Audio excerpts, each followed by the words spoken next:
As the New Year's Eve countdown began, my home was a pressure cooker of fake cheer and simmering resentment. Tonight, my mother-in-law Brenda would finally get the one gift she truly deserved. The scent of pine needles and cheap champagne hung thick in the air, a cloying combination that was starting to make my stomach turn. Everywhere I looked, our home was filled with glitter, noise, and people I barely knew. My husband Mark was circulating, a perfect host with a plastic smile plastered on his face, pretending like our world wasn't a pressure cooker about to explode. But I could feel the heat. I could feel it in the crisp edges of the envelope tucked into the sleeve of my dress, the paper cool and sharp against my skin. It was the only thing grounding me in the dizzying chaos of the New Year's Eve party my mother-in-law Brenda had insisted on throwing in my house. When Brenda first moved in with us 6 months ago, it was supposed to be temporary. Her husband Mark's dad had passed away the year prior, and the big empty house was too much for a poor widow to handle. She sold it, made a tidy profit, and was supposed to find a nice little condo. We offered her our guest room for a month, maybe 2, just until she got back on her feet. Mark, bless his heart, thought it was the least we could do. "She's my mom, Sarah," he'd said, his eyes pleading. "She's all alone." The first month was deceptively perfect. Brenda was the model house guest. She cooked, she cleaned, she complimented my decor. She'd call me the daughter she never had. It was all so sweet, so saccharine, that I should have known it was poison. The cracks started to show in small ways. My spice rack was rearranged alphabetically, a system that made no sense to how I actually cooked. My laundry would be helpfully done, but always with too much bleach, leaving faint white spots on my dark clothes. She'd tidy up my home office, and suddenly I couldn't find important documents for days. Each time I brought it up, she'd burst into tears. "I was only trying to help," she'd wail, and Mark would rush to her side, shooting me a look that said, "Can't you just be nice to my grieving mother?" Then the financial bleed began. It started with her adding a few little things to my grocery cart, which turned into an entire separate cart full of expensive organic snacks and imported cheeses she alone would eat. Then she started having packages delivered, boutique clothing and high-end cosmetics, all on a credit card I later discovered she'd opened using our address, with the bills conveniently disappearing before I could see them. When I confronted Mark, he'd sigh and say, "She's just trying to feel good about herself again, honey. I'll talk to her." But his talks were gentle suggestions that Brenda twisted into evidence of my cruelty. "Sarah thinks I'm a burden," she'd sob to Mark over the phone, loud enough for me to hear from the next room. "She hates having your poor old mother here." The war was quiet, fought in passive-aggressive comments and weaponized tears. She systematically positioned herself as the victim and me as the cold, heartless daughter-in-law. Our friends, the very people now drinking my wine and eating the appetizers I'd spent all day making, would pull Mark aside and tell him how wonderful his mother was, how lucky we were to have her. They didn't see her unplugging my laptop charger to plug in her heated foot bath. They didn't hear her telling Mark that my new promotion was probably just because my boss felt sorry for me.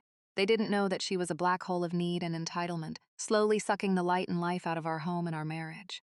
The final, unforgivable straw came 3 weeks ago. My grandmother had left me a sapphire necklace. It wasn't ostentatious, but it was the single most valuable thing I owned, both financially and sentimentally. I kept it in a velvet box in my jewelry case, taking it out only for special occasions. When I went to get it for a company holiday party, the box was empty. I tore our bedroom apart, a frantic, cold dread coiling in my gut. I just knew. When I confronted Brenda, she played dumb, her eyes wide with feigned innocence. "A necklace, dear? Oh, how dreadful. You must have misplaced it." But I saw the flicker, the slight twitch at the corner of her mouth. I went into her room while she was out and found the pawn shop ticket tucked inside her well-worn Bible. She had pawned my grandmother's legacy for $3,000. The receipt showed that the money had been spent on a new designer handbag and a spa weekend with her gossiping friends. That night, I showed the ticket to Mark. For the first time, he saw the monster behind the matronly mask. He was white-faced, speechless. He confronted her, and the tears and denials came, but the evidence was undeniable. Finally, she broke. "You two have so much," she shrieked, her face contorted in a mask of pure resentment. "That necklace was just sitting in a box. I needed to feel like a person again, not just some old woman living on her children's charity." Mark wanted to handle it as a family. He wanted therapy, discussions, repayment plans. He wanted to smooth things over, to put the lid back on the box and pretend the snake wasn't inside. But I was done. Something inside me had snapped, breaking clean in two. While he was trying to broker a peace treaty, I was on the phone with a lawyer. I found out our rights. As she was a tenant at will with no lease, we could serve her a 30-day notice to quit. It was legal. It was final. I filled out the paperwork myself, my hands steady for the first time in months. The lawyer advised serving it officially, but I had a different plan. She had spent 6 months humiliating me in subtle, private ways. I decided her exit would be anything but, which brought us to tonight. 20 seconds to midnight. The party she'd orchestrated was reaching its fever pitch. Mark was trying to catch my eye from across the room, a desperate, pleading look on his face. He knew what I was planning. He had begged me not to wait until the morning to be the bigger person. But the bigger person had left the building the day I found that pawn ticket. Brenda was in the center of the living room, a champagne flute in her hand, beaming like a benevolent queen. She had my husband's friends fawning over her, telling her she was the life of the party. The crowd started the countdown, their voices a unified roar. 10:98, I pulled the envelope from my sleeve. It felt heavy, like a stone. 7:65, I started moving toward her, a clear path opening before me, as if the sea itself were parting. People saw the look on my face and fell silent, their own smiles faltering. 4:03, I was standing directly in front of her now, blocking her view of Mark, of her adoring fans, of the clock on the wall. Her regal smile finally cracked, replaced by a flicker of confusion and fear. 2:01, the room exploded in cheers of Happy New Year. Confetti popped and noisemakers blared. In that single moment of joyous chaos, I leaned in close, my voice a low, steady whisper that cut through the noise. Happy New Year, Brenda. I pushed the crisp white envelope into her hand, my fingers brushing against hers. Here's your gift. Her fingers, adorned with gaudy rings she'd bought with Mark's money, closed around the paper. For a beat, she just stared at me, a confused, almost pitying smile on her face, as if I'd committed some terrible social faux pas. The noise of the party swirled around our little bubble of silence. Oh, Sarah, dear, she said, her voice dripping with condescension, loud enough for those nearby to hear. You shouldn't have. A lovely card, I'm sure. She was playing to her audience, framing me as the earnest but slightly clueless daughter-in-law. She held up the envelope for a few of her friends to see, a theatrical little flourish. Isn't she sweet? I didn't say a word. I just stood there, my expression as unyielding as granite, and watched. My silence was more unnerving to her than any shouting match could have been. The cogs were turning behind her eyes. This wasn't right. This wasn't part of her script. Her smile tightened. With a little self-conscious laugh, she slipped a perfectly manicured nail under the flap. The sound of tearing paper seemed to echo in the suddenly quiet room. People were turning to watch, their champagne flutes paused halfway to their lips. They could smell blood in the water. She slid the folded document out. Her eyes scanned the first few lines, the bold, official-looking font at the top. I watched the color drain from her expertly made-up face. It was a fascinating, horrifying thing to witness.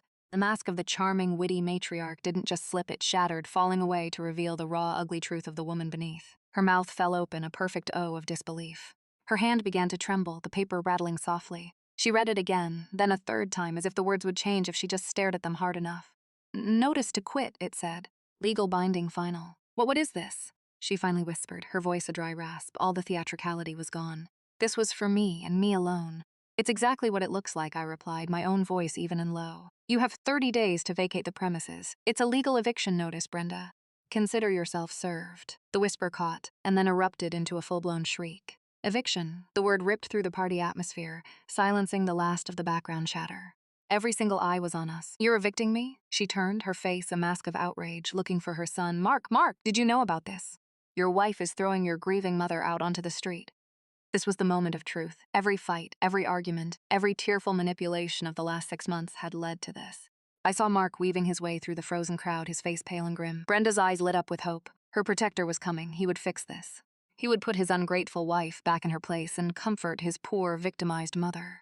She practically threw herself at him, clutching his arm. Mark, honey, tell me this is some kind of sick joke. Tell me your wife has lost her mind. Mark gently detached her hand from his arm. He looked past her, his gaze meeting mine.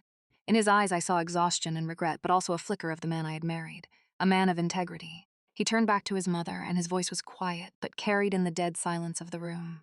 It's not a joke, Mom. A collective gasp went through the crowd. Brenda looked as if he'd slapped her.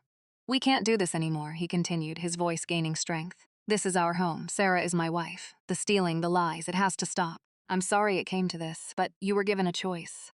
You chose the handbag. The mention of the handbag, the physical proof of her betrayal, sent a fresh wave of fury through her. Her face twisted into a snarl. How dare you, she spat, her voice venomous. After I sacrificed everything for you, I raised you, I cared for you, and this is the thanks I get. To be humiliated in front of all our friends by this cold-hearted snake you married. She pointed a trembling finger at me. She has bewitched you, turned you against your own mother. The spell was broken. Her audience, her loyal court, was shifting uncomfortably. They had come for a party, not a public execution. Some of her friends started whispering to each other. Others suddenly found the floor fascinating.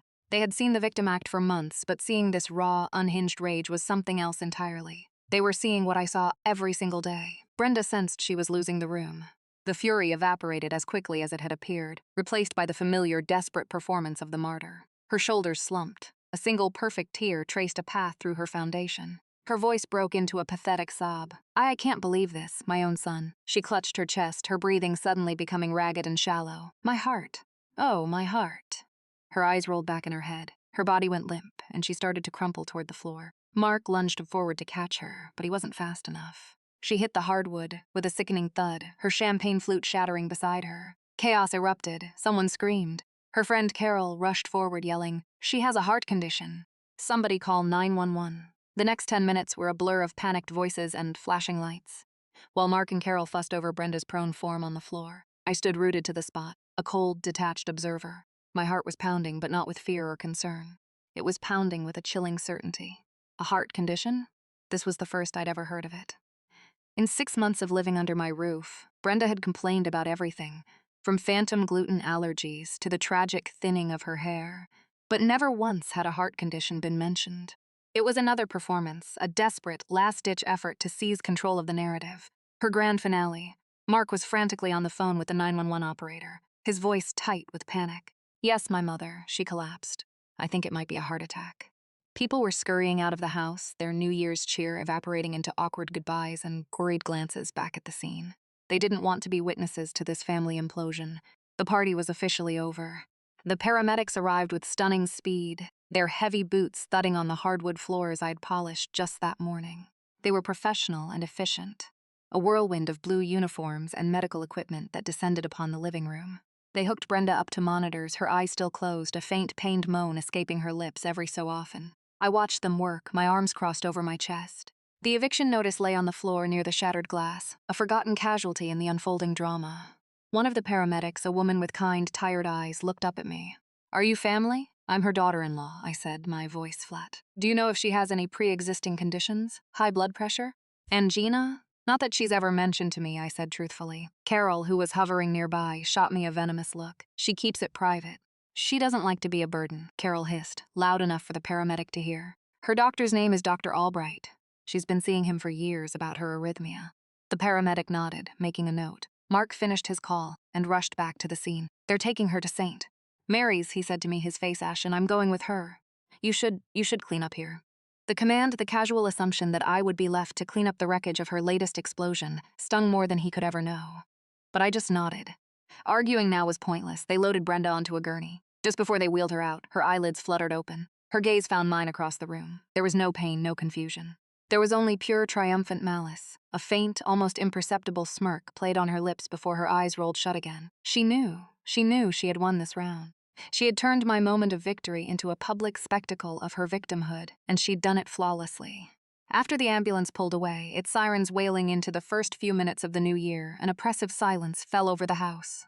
Only Carol remained, glaring at me from the doorway.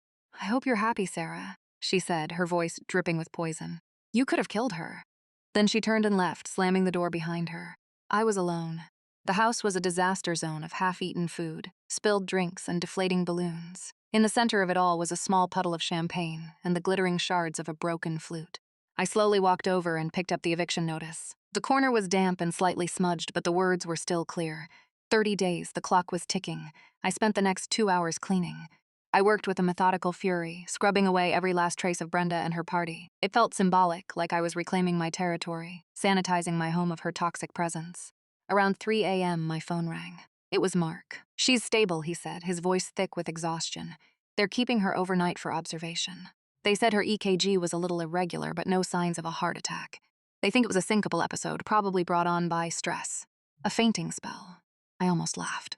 Stress, I repeated, the word tasting like ash in my mouth. Yes, as I imagine being held accountable for your actions is incredibly stressful. Sarah, please, he begged. Not now. Can we just get through tonight? Is she awake? I asked, ignoring his plea. Yes, she's awake. The doctor just left. Put her on the phone, I said. There was a pause. What? Why? Sarah, she needs to rest. Mark, put your mother on the phone right now. Or I swear to you I will get in my car, drive to that hospital, and say what I have to say in front of the entire nursing staff.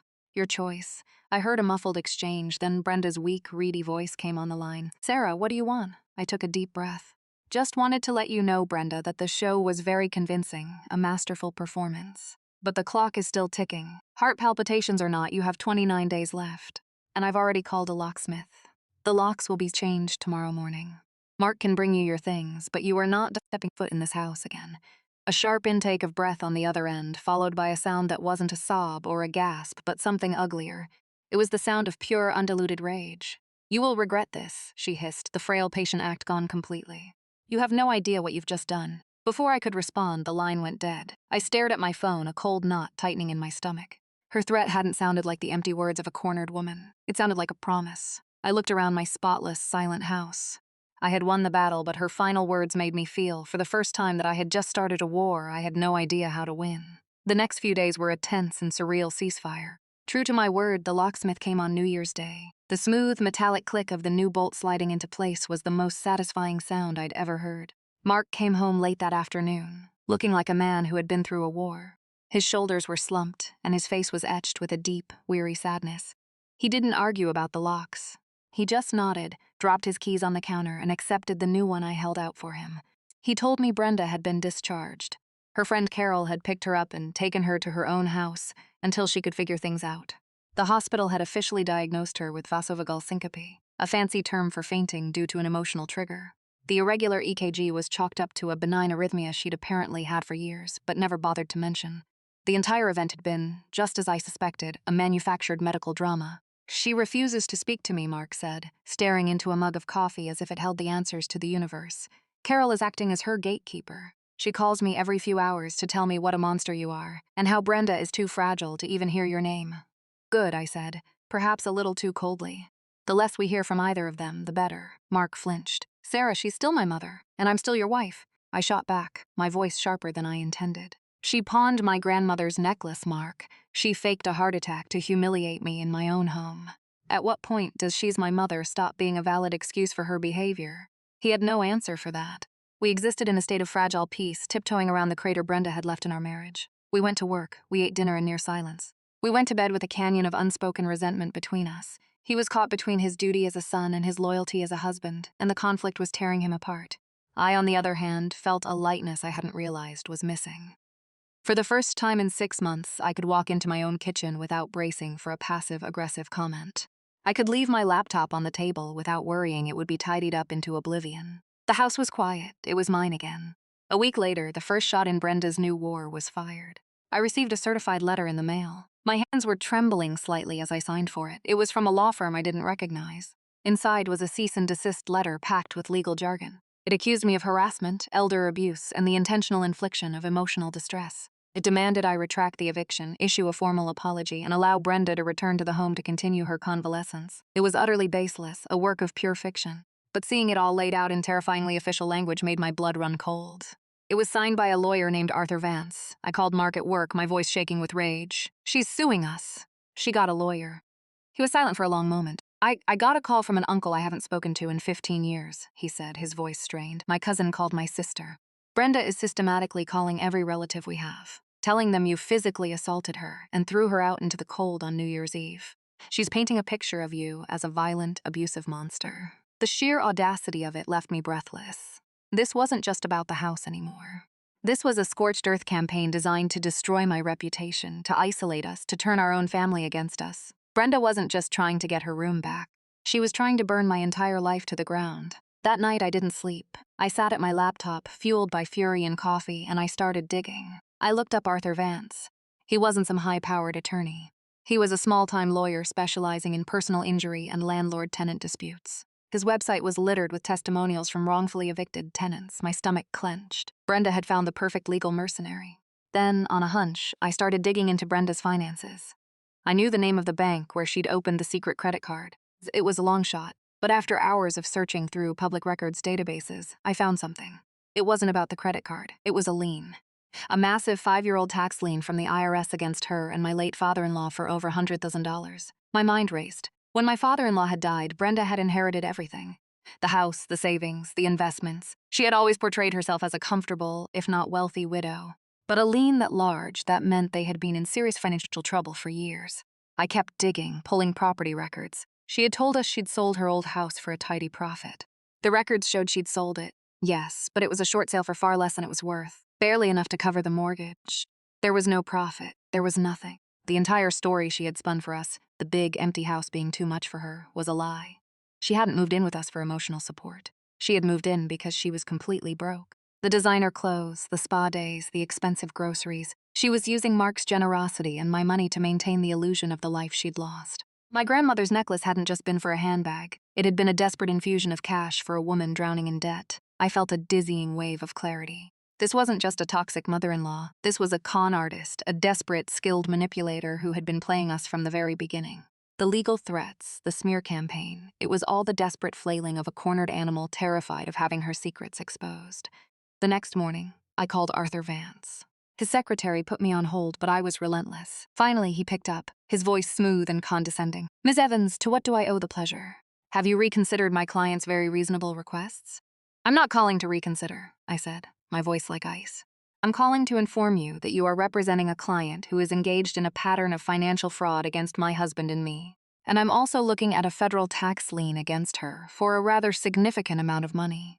I can't help but wonder if the IRS would be interested to know about the undisclosed income she's been enjoying while living in my home, not to mention the recent sale of stolen property." There was a dead silence on the other end of the line.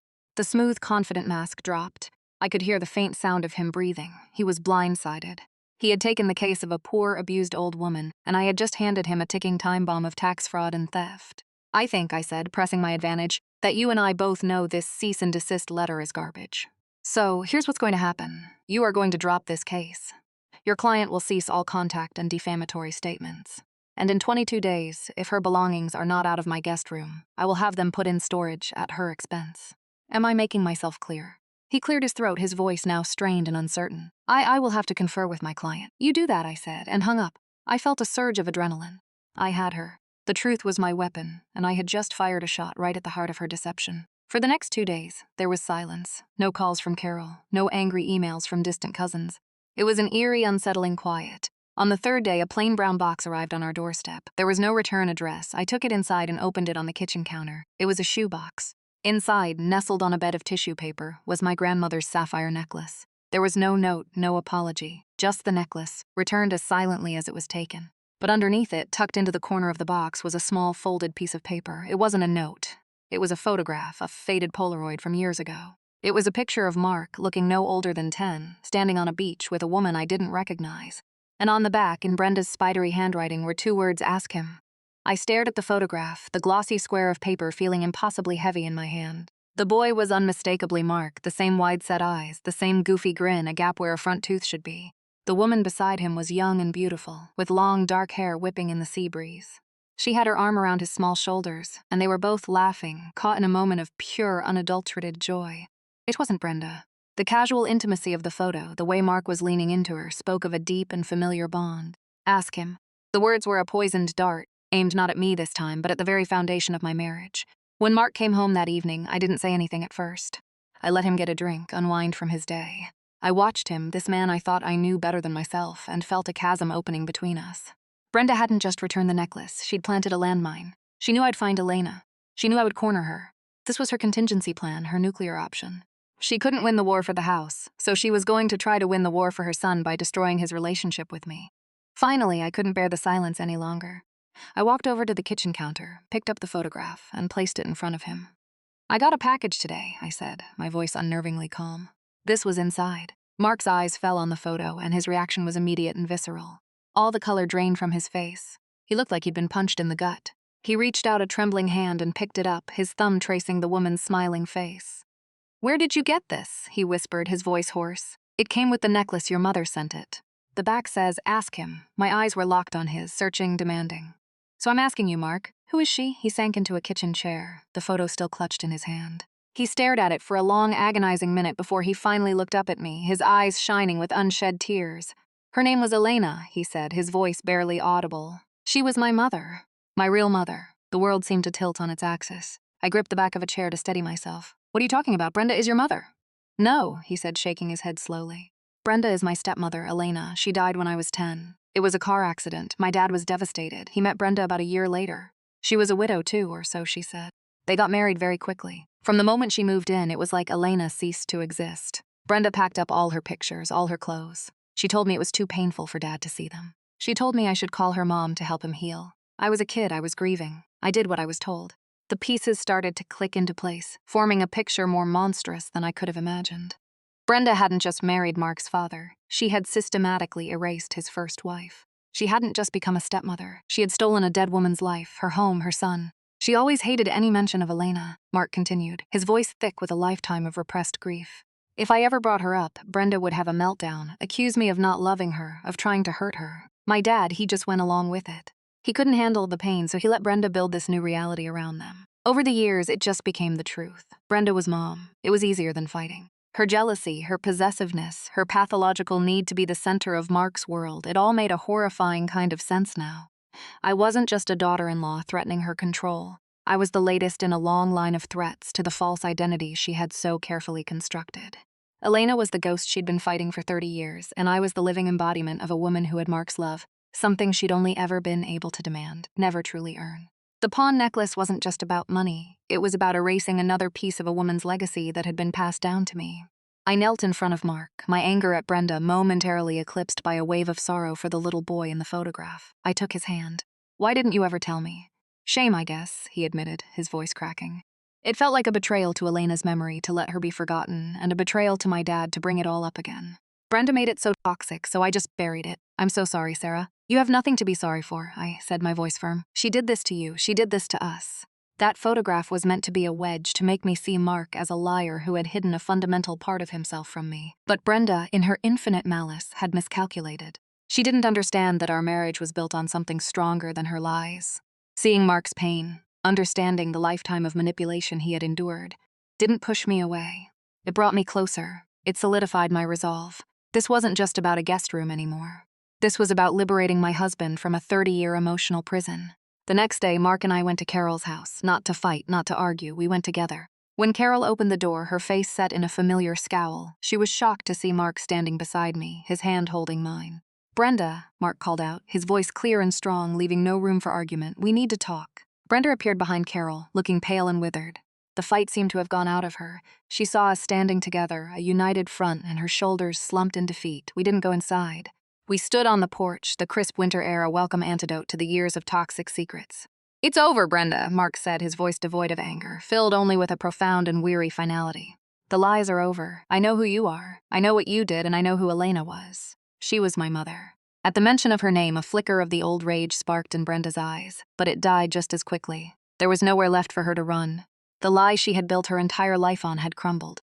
"You have 17 days, I said, my voice calm and even. "After that, your belongings will be in a storage unit in your name. The key will be here with Carol. This is the last time you will ever see or speak to either one of us." She opened her mouth, perhaps to launch into one last desperate performance, but Mark cut her off.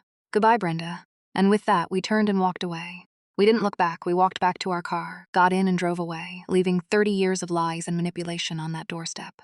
In the rearview mirror, I saw the front door close, and I knew with absolute certainty that we were finally free. The house we returned to wasn't just clean, it felt cleansed. That night, Mark brought out a small, dusty box from the back of his closet. It was filled with pictures of Elena. We spent hours looking through them as he told me stories of the mother he barely got to know. We were not just evicting a toxic mother-in-law, we were welcoming a memory back home. The new year had started in chaos, but it was now truly a new beginning for both of us.